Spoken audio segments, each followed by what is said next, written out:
नमस्कार मित्रांनो, आजच्या नवीन व्हिडिओमध्ये तुमचे स्वागत आहे.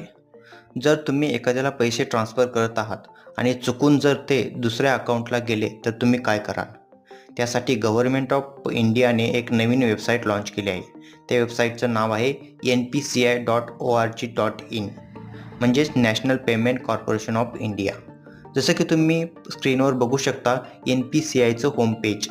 या साईटवर जाऊन तुम्ही तुमचे पैसे परत येण्यासाठी यांची मदत घेऊ शकता. तर ते कसे पाहूयात. त्याच्या अगोदर तुम्ही जर या चॅनलला सबस्क्राईब केलं नसेल तर नक्की सबस्क्राईब करा. त्यामुळे तुम्हाला नवीन व्हिडिओ बघायला मिळतीलच. तर चला स्टार्ट करूयात. त्यासाठी तुम्हाला या वेबसाईटवर जाऊन राईट साईडला गेट इन टच ऑप्शन आहे, ते तुम्हाला क्लिक करून UPI कंप्लेंट हे ऑप्शन आहे याच्यावर क्लिक करायचे. त्याच्यावर क्लिक केल्यानंतर तुम्ही खाली येऊन तुम्हाला ट्रान्झॅक्शन हे ऑप्शन दिसेल. या ट्रान्झॅक्शन या ऑप्शनवर क्लिक करायचे आणि तुम्हाला काही डिटेल्स भराव्या लागतील. यामध्ये आहे तुमचं ट्रान्झॅक्शन कसं केलं आहे, म्हणजे तुम्ही एखाद्या माणसाला ट्रान्सफर केलं आहे का मर्चंटला म्हणजे एखाद्या व्यावसायिकाला ट्रान्सफर केलं आहे ते इथं सिलेक्ट करायचं आहे.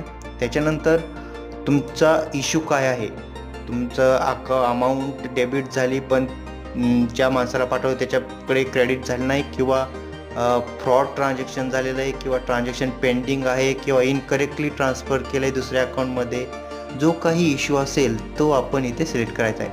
जसं की माझ्याकडून सपोज इनकरेक्टली ट्रान्सफर झालं आहे दुसऱ्या अकाउंटमध्ये, मग त्याच्यानंतर पूर्ण तुमचा जो प्रॉब्लेम आहे ते टाकायचा आहे आणि त्याच्यानंतर ट्रान्झॅक्शन ID तिथे असतोच तो तुम्हाला इथे मेन्शन करायचा आहे.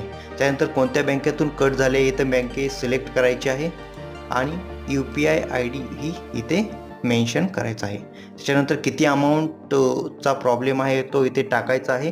त्याच्यानंतर डेट ऑफ ट्रान्झॅक्शन म्हणजे कधी हा प्रॉब्लेम झाला त्याची डेट इथं सिलेक्ट करायची आहे आणि त्याच्यानंतर ईमेल ID तुमचा एंटर करून तुमचा रजिस्टर्ड मोबाईल नंबर टाका आणि तुमच्या बँक अकाउंटचं स्टेटमेंटही तुम्हाला इथे अटॅच करावं लागेल आणि त्याच्यानंतर तुम्हाला सबमिट करायचं आहे.